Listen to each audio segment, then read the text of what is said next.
My wife drives a 2015 Buick Verano. Guess they don't make them anymore. And last winter, in December, it needed a jump. So a neighbor gave her a jump and started. All is fine except the radio now is marked locked.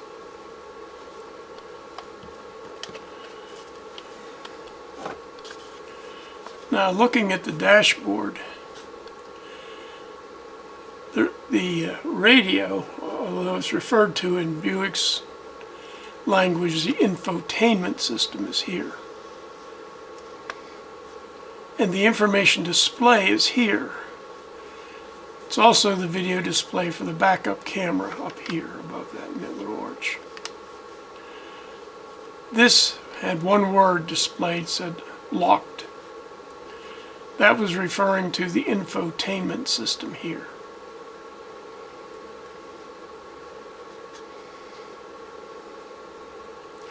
So it being winter and I being in the hospital,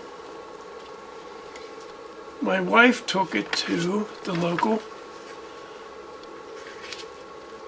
Buick GMC dealer, Stuckey in Altoona, Pennsylvania. And here's the work that was done.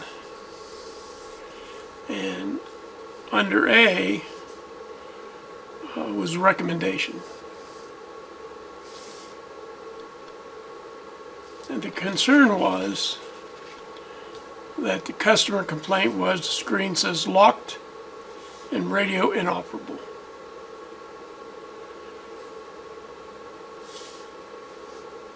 They verified the customer concern, found the radio to be locked. According to this bulletin, which I can find on the web, the only cure was to replace the radio. And for this amount of work, they charged her $75.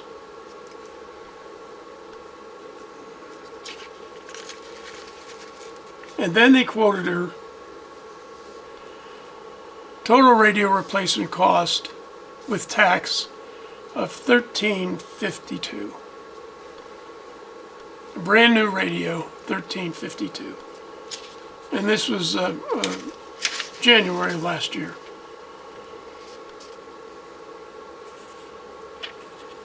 Well, today was a nice day, so with the help of a teenager that hangs around here, pretty smart kid, we went out and did the following.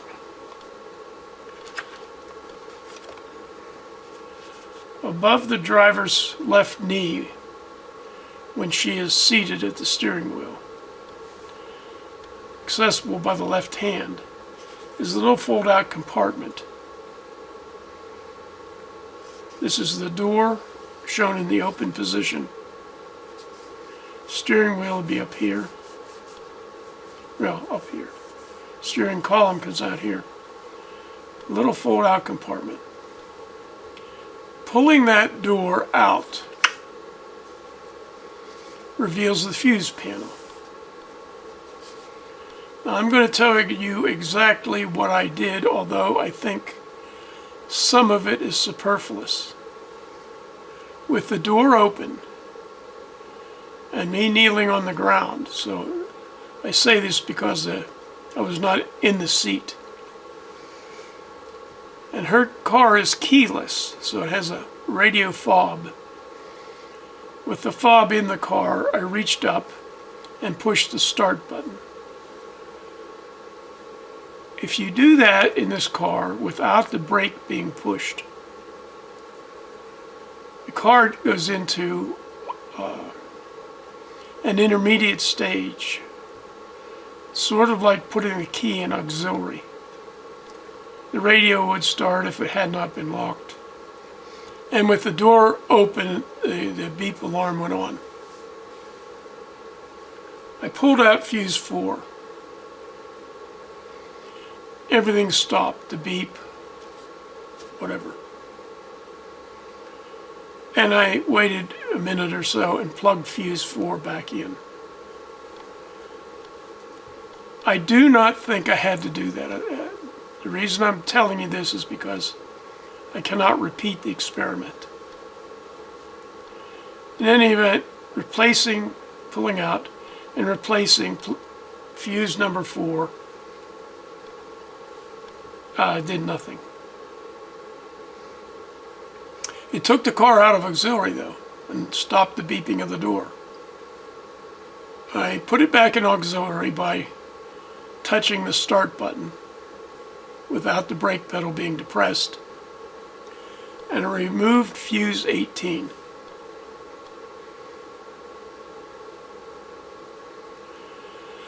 Waited a minute or so, plugged it back in, and I did, according to this invoice, $1,352 worth of work. As soon as I plugged fuse 18 back in, I did not replace the fuse, understand that? I just took fuse 18 out and replaced it.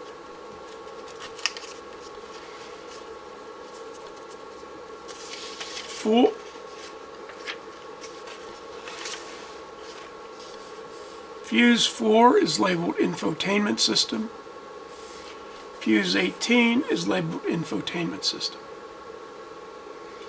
I think I could have removed and replaced fuse 18, and that would have fixed the problem. But in order for you to do exactly what I did, with the door open, nobody in the front seat, I removed and replaced fuse 4. Then I removed and replaced fuse 18. Both times, the car was in the auxiliary position.